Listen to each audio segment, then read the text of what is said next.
नमस्कार. 8:30च्या बातमीपत्रात मी योगेश कोलते आपलं स्वागत करतो. सुरुवातीला एक नजर ठळक बातम्यांवर. काश्मीर प्रश्नाच्या सर्व पैलूंवर विचार करण्यासाठी आज पंतप्रधान नरेंद्र मोदी यांच्या अध्यक्षतेखाली नवी दिल्लीत सर्वपक्षीय बैठक. दलितांवरचे अत्याचार रोखणं हे देशापुढचं मोठं आव्हान, केंद्रीय गृहमंत्र्यांनी लोकसभेत केलं निवेदन. महाडच्या सावित्री नदीत बुडालेली दुसरी एसटी आणि अन्य वाहनं शोधण्याचा नौदलाचा प्रयत्न आज पुन्हा सुरू. आर्थिक गैरव्यवहार प्रकरणी छगन भुजबळ यांच्या 90 कोटी रुपये किमतीच्या 22 मालमत्तांवर टाच. रिओ ऑलिम्पिकमध्ये बॅडमिंटनपटू पी.व्ही. सिंधू, सायना नेहवाल आणि के. श्रीकांत यांची विजयी सलामी. आणि पुरुष हॉकी संघ आणि टेनिसपटू सानिया बोपण्णा जोडी यांचा उपांत्यपूर्व फेरीमध्ये प्रवेश. काश्मीर प्रश्नी चर्चा करण्यासाठी आज नवी दिल्लीत सर्वपक्षीय बैठक होत आहे. पंतप्रधान नरेंद्र मोदी बैठकीच्या अध्यक्षस्थानी असतील. या बैठकीमध्ये काश्मीर मुद्द्याबाबतच्या सर्व पैलूंबाबत सविस्तर चर्चा अपेक्षित आहे. काश्मीर प्रश्नी कोणतीही तडजोड केली जाणार नाही असं केंद्रीय गृहमंत्री राजनाथ सिंग यांनी कालच संसदेत स्पष्ट केलं होतं. बुधान वाणीला मारल्यानंतर काश्मीरमध्ये निर्माण झालेला तणाव अजूनही कायम आहे. राज्यसभेत काल मातृत्व रजा दुरुस्ती विधेयक मंजूर करण्यात आलं. या विधेयकाचा लाभ 18 लाख नोकरदार महिलांना होणार आहे अशी माहिती श्रम आणि रोजगार मंत्री बंडारू दत्तात्रय यांनी विधेयकावरील चर्चेच्या वेळी दिली. देशाच्या विविध भागामध्ये दलितांवर झालेल्या हल्ल्यासंदर्भात लोकसभेत काल चर्चा झाली. दलितांवरचे अत्याचार रोखणं हे आपल्या सगळ्यांसमोरचं मोठं आव्हान असल्याचं केंद्रीय गृहमंत्री राजनाथ सिंग यांनी यावेळी सांगितलं.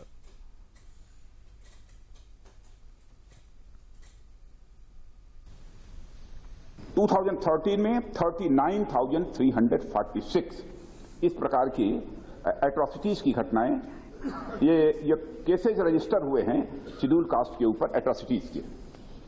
2014 में 40,300 और 2015 में 38,564. 55 वर्षों में जो आप नहीं कर पाए वो 2 वर्षों में हमारी सरकार ने KIA.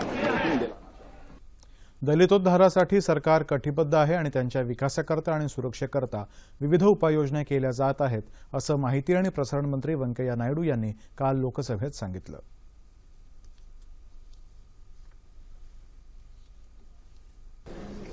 During this 70th year, we are discussing these issues. It's really a shame to the entire system. It's a challenge to all of us, including me, my party, my government, your party, your governments, all parties. Because it is not simple one state. If you try to confine it to one state, if you try to confine it to one political party, that means you are doing injustice to the community, to the issue. And then you are trying to score brownie political points. And the cause is lost. This is what has been happening all these years. Nashik जवळच्या श्री क्षेत्र त्र्यंबकेश्वर इथं काल ध्वजावतरण करून सिंहस्थ पर्वाचा समारोप करण्यात आला. मुख्यमंत्री देवेंद्र फडणवीस यांच्या उपस्थितीत हा सोहळा झाला. भाजपाचे राष्ट्रीय अध्यक्ष अमित शहा, केंद्रीय अन्न प्रक्रिया राज्यमंत्री साध्वी निरंजन ज्योती, राज्याचे जलसंपदा मंत्री गिरीश महाजन, ग्रामविकास मंत्री पंकजा मुंडे तसंच शासकीय अधिकारी आणि अनेक मठांचे महंत यावेळी उपस्थित होते. नाशिक आणि त्र्यंबकेश्वर इथला कुंभमेळा चांगल्या पद्धतीनं झाल्याबद्दल अमित शहा यांनी राज्य सरकार, प्रशासन आणि नागरिकांचं अभिनंदन केलं. त्याआधी मुख्यमंत्र्यांचं जुना आखाडा इथं स्वागत करण्यात आलं.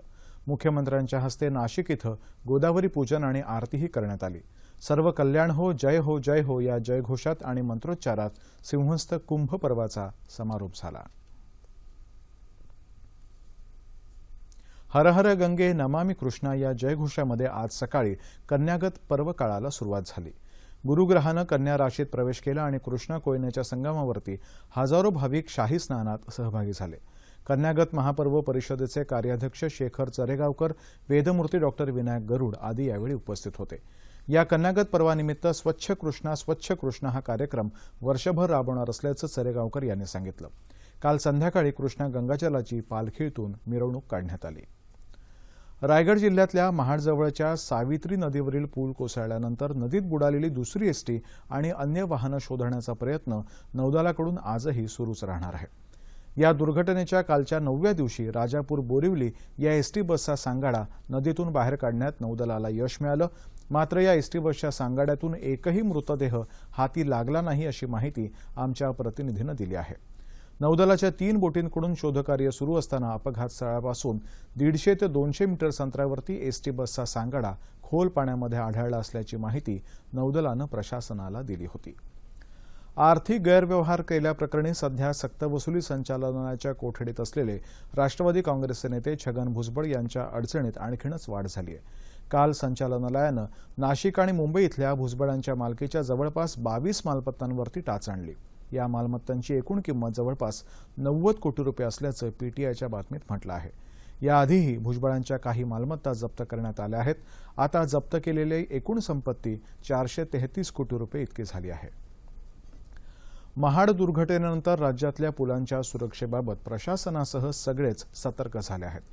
योग्य पावलं उचलतानाच प्रवाशांमध्ये संभ्रम निर्माण होऊ नये याची काळजी घेण्याचीही गरज व्यक्त होतीये. सावित्री नदीवरचा पूल कोसळला आणि राज्यात सर्वत्र इंग्रजांनी बांधलेले पूल वाहतुकीसाठी बंद करण्याची मागणी वाढू लागली. काही ठिकाणी ते बंद देखील झाले. मुंबई गोवा महामार्गावरच्या पुलांना मात्र पर्याय नाहीये. महाड दुर्घटनेनंतर सर्वच पुलांचं स्थापत्य मूल्यमापन करायचा निर्णय सरकारनं घेतला.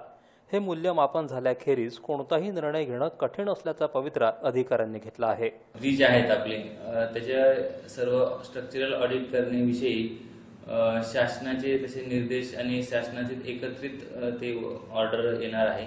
त्या अनुषंगाने मग ते स्ट्रक्चरल ऑडिट संबंधित एजन्सी मार्फत करण्यात येईल व ते स्ट्रक्चरल ऑडिट झाल्यानंतर तो ब्रिज विषयी पुढील निर्णय घेण्यात येईल. ब्रिटिशांनी 1933 पूर्वी आर्च पद्धतीनं बांधलेले पूल धोकादायक आहेत. मात्र नंतर अत्याधुनिक तंत्रज्ञानानं गर्डर टाकून बांधलेले पूल धोकादायक नसल्याचं तज्ज्ञांचं मत आहे. तरीही सर्वच ब्रिटिशकालीन पुलांचं मूल्यमापन आवश्यक आहे. दुसरीकडे या महामार्गावर चौपदरीकरणामुळे नवे पूल होत असल्यानं जुन्या पुलांची खबरदारी घ्यायला हवी. जनतेला तांत्रिक माहिती नाही, त्यामुळे संभ्रमाचं वातावरण आहे. रात्रीच्या वेळी पुलावरून प्रवास करायला प्रवासी आणि वाहतूकदार कचरतायत. रेल्वे प्रवासाला प्राधान्य दिलं जात आहे. त्यांना वस्तुस्थिती सांगायला हवी. पुरानं धोक्याची पातळी ओलांडल्यावर वाहतूक बंद ठेवायची सूचना देणारी यंत्रणा किंवा कर्मचारी पुलाजवळ तैनात असायला हवेत. पुलाच्या वजन सहन करण्याच्या क्षमतेबाबत काटेकोर राहायला हवंय. सध्या स्थापत्य मूल्यमापनाची मागणी जोर धरत असली तरीही पुराचं पाणी ओसरेपर्यंत स्थापत्य मूल्यमापन शक्य होणार नाही. त्यामुळे आदेश असले तरी पाऊस कमी झाल्यावरच प्रत्यक्ष कामाला सुरुवात होईल आणि संबंधित पुलांबाबत निर्णय घेता येईल अशी चिन्ह आहेत. पुणे ग्रामीण पोलीस दलातर्फे निर्भया पथकाची काल स्थापना करण्यात आली. राज्य महिला आयोगाच्या अध्यक्ष विजया रहाटकर आणि कोल्हापूर परिक्षेत्राचे विशेष पोलीस महानिरीक्षक विश्वास नांगरे पाटील यावेळी उपस्थित होते. राज्य महिला आयोगातर्फे निर्भया पथकाला सर्वतोपरी मदत केली जाईल असं आश्वासन रहाटकर यांनी यावेळी दिलं. महिला सुरक्षेच्या दृष्टीनं कोणतीही अडचण निर्माण झाली तर त्यांनी 100 आणि 1091 या क्रमांकावर संपर्क साधावा. या निर्भया पथकामध्ये 5 कर्मचारी आहेत. येत्या 3 महिन्यात प्रत्येक शाळा आणि कॉलेजात जाऊन हे पथक प्रबोधन करणार आहे. फेसबुक आणि व्हॉट्सअपद्वारेही जनजागृती केली जाणार असल्याचं नांगरे पाटील यांनी यावेळी सांगितलं.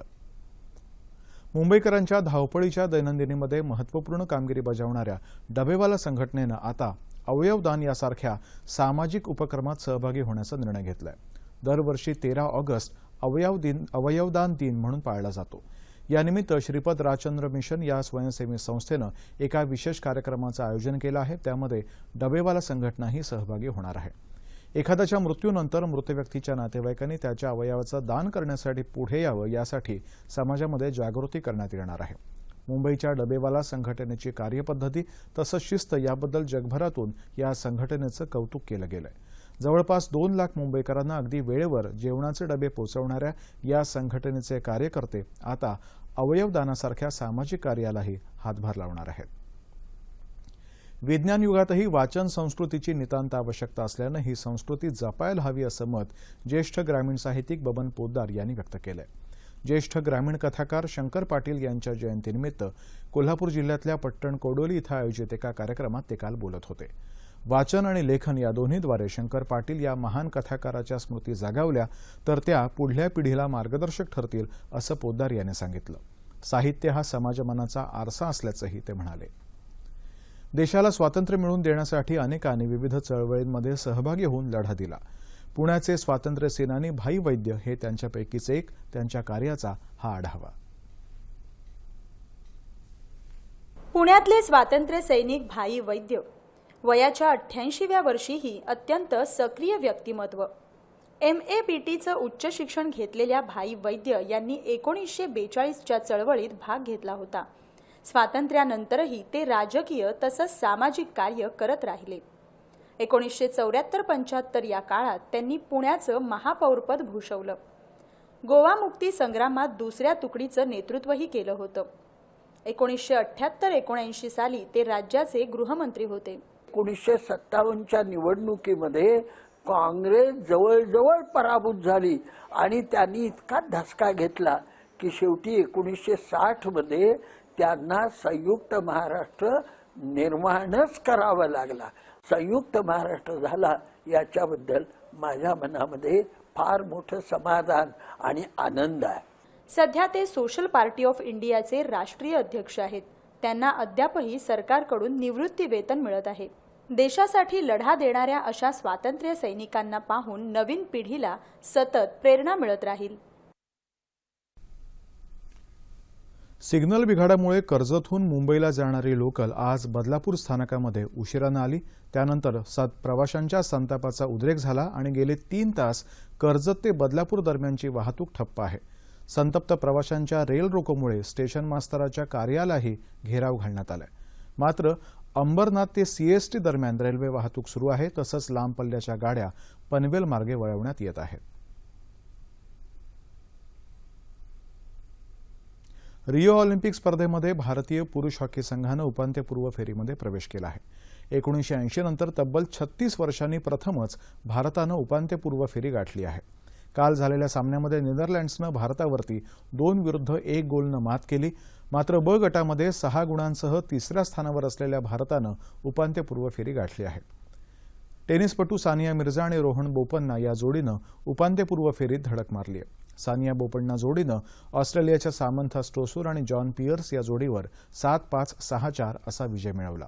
उपांत्य फेरीत या जोडीची गाठ आता ब्रिटनच्या अँडी मरे आणि हीथर वेस्टन या जोडीशी पडणार आहे. बॅडमिंटन स्पर्धेत भारताची आशादायक सुरुवात झाली.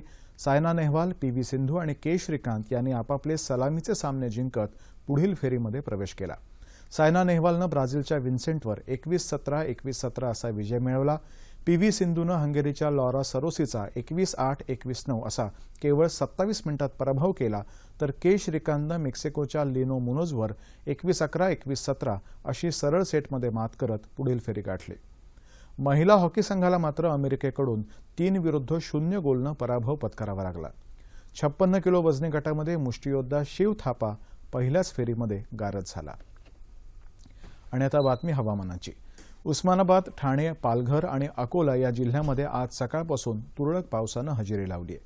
येत्या 24 तासामध्ये कोकणामध्ये बहुतांश ठिकाणी, मध्य महाराष्ट्र आणि विदर्भात काही ठिकाणी तर मराठवाड्यामध्ये तुरळक ठिकाणी पाऊस पडण्याचा अंदाज हवामान खात्यानं दिला आहे.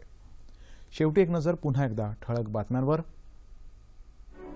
काश्मीर प्रश्नाच्या सर्व पैलूंवर विचार करण्यासाठी आज पंतप्रधान नरेंद्र मोदी यांच्या अध्यक्षतेखाली नवी दिल्लीत सर्वपक्षीय बैठक. दलितांवरचे अत्याचार रोखणं हे देशापुढचं मोठं आव्हान. केंद्रीय गृहमंत्र्यांनी लोकसभेत केलं निवेदन. महाडच्या सावित्री नदीत बुडालेली दुसरी ST आणि अन्य वाहनं शोधण्याचा नौदलाचा प्रयत्न आज पुन्हा सुरू. आर्थिक गैरव्यवहार प्रकरणी छगन भुजबळ यांच्या 90 कोटी रुपये किमतीच्या 22 मालमत्तांवर टाच. रिओ ऑलिम्पिकमध्ये बॅडमिंटनपटू PV सिंधू, सायना नेहवाल आणि के श्रीकांत यांची विजयी सलामी. आणि पुरुष हॉकी संघ आणि टेनिसपटू सायना बोपन्ना जोडी यांचा उपांत्यपूर्व फेरीमध्ये प्रवेश. याबरोबरच हे बातमीपत्र संपलं. पुन्हा भेटूया दुपारी 2:30 वाजता सह्याद्री वाहिनीवर. नमस्कार.